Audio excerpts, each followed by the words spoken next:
Morning बच्चों। आज हम पढ़ेंगे कक्षा 2 में हिंदी और हमारा पाठ होगा जी होता चिड़िया बन जाऊं।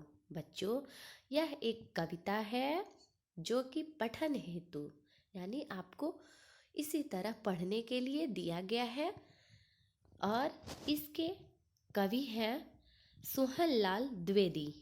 इसके कवि हैं सोहनलाल द्विवेदी। ठीक है।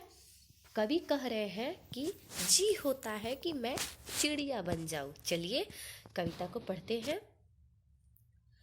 जी होता चिड़िया बन जाऊं, मैं नभ में उड़कर सुख पाऊं। मैं फुदक फुदक कर डाली पर डोलूं तरु की हरियाली पर। कवि कह रहे हैं कि मेरा मन जो है वह क्या चाहता है। वह चाहता है कि चिड़िया की तरह मैं भी एक चिड़िया बन जाऊं और चिड़िया की तरह जैसे नभ मतलब होता है आकाश। चिड़िया जैसे आकाश में उड़ती है और खुले आसमान में स्वतंत्र रहती है और सारे सुख आकाश की इस संसार की सारे सुख को वह पाती है। ठीक उसी प्रकार से मैं भी चिड़िया बन करके आकाश में उड़ूं और सारे संसार की सारे आकाश की नभ की सुख को पाऊं, समझूं। है ना कि उड़ने के बाद कैसा लगता है। और मैं फुदक फुदक कर डाली पर डोलूं तरु की हरियाली पर। कवि कह रहे हैं कि मैं फुदक फुदक कर डाली पर यानी इस डाल से उस डाल पर, तरु का मतलब होता है पेड़ की हरियाली पर, यानी पेड़ के जो पत्ते होते हैं ना हरे भरे, उस पेड़ पर फुदक फुदक कर इधर उधर डोलूं घूमूं। है ना। फिर कुतर कुतर कर फल खाऊं, जी होता चिड़िया बन जाऊं।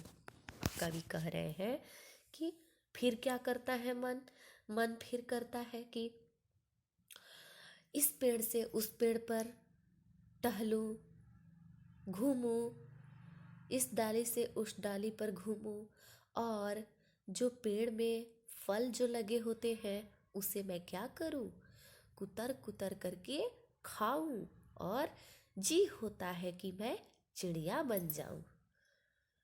आइए आगे पढ़ते हैं। आगे दिया हुआ है, जंगल जंगल में उड़ विचारूं, पर्वत घाटी की सैर करूं, सब जग को देखूं इठलाऊं, जी होता चिड़िया बन जाऊं। कवि कह रहे हैं कि जंगल जंगल घूमूं, उड़ विचारूं मतलब जंगल जंगल घूमूं, जंगल जंगल उड़ उड़ करके इधर उधर जंगल की सैर करूं, घूमूं उड़ूं और पर्वत घाटी की भी सैर करूं और जो पर्वत घाटी होते हैं ना उसकी भी मैं सैर करूं, सब जग को देखूं इठलाऊं और सब जग को देख करके और मैं क्या करूं, इठलाना का मतलब होता है